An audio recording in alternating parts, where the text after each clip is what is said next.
This is Bob. Bob's a big fan of clubs. I belong to everything. That's my high school bowling team. I'm the tall one in the middle. And this is a film about why you should join one, and how Bob discovered that the fate of America depends on it. Harvard professor and award-winning writer Robert Putnam. You've been described as the poet laureate of civil society. Robert D.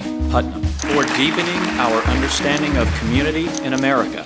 He made people pay attention to a concept that most people had never paid attention to. Social capital. Social capital. Social capital. Social networks have value. I'd like to call on Professor Robert Putnam, who gave us the concept of social capital. The number of people who know one another's first name, the number of people who take part in community organizations, the level of trust and reciprocity in the community. The places that have better government are the places that have a long history of social networks and social capital. Your chances of dying over the next year are cut in half by joining one group.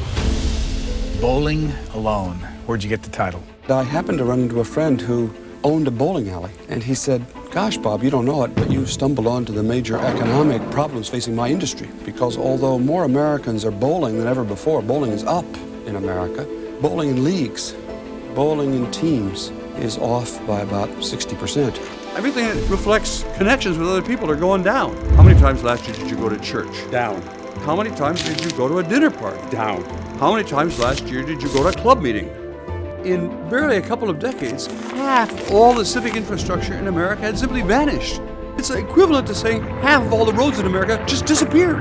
Everyone has a feeling something's happening, but then he's got charts to actually show what's actually happening. Whatever's happening to people's sense of mutual obligation, to their understanding about the common good, to their willingness to trust their neighbor, is no longer going on because people are bowling alone. The book Bowling Alone, which you're familiar with by Robert Putnam. The activity may still be going on, but there's no social capital being built. That decreases the trust we have in one another. How lonely Americans are, how divided. You know, he may have been onto something. We have to see loneliness as a threat to our health security and to our overall national security. We are trying something that hasn't been done before, which is growing and sustaining a multiracial democracy. Politics and policy ultimately depends on the social health of our country. Organization, connections with other people, is the only way you get big change. Democracy is a pain in the ass. If it was just easy, no one would have to go to a meeting and it would all just be fair and easy. You should join, your kids should join, and if there's not an organization you want to join, create one. America doesn't have to be the kind of America that you've lived in your whole life. You could decide to change history.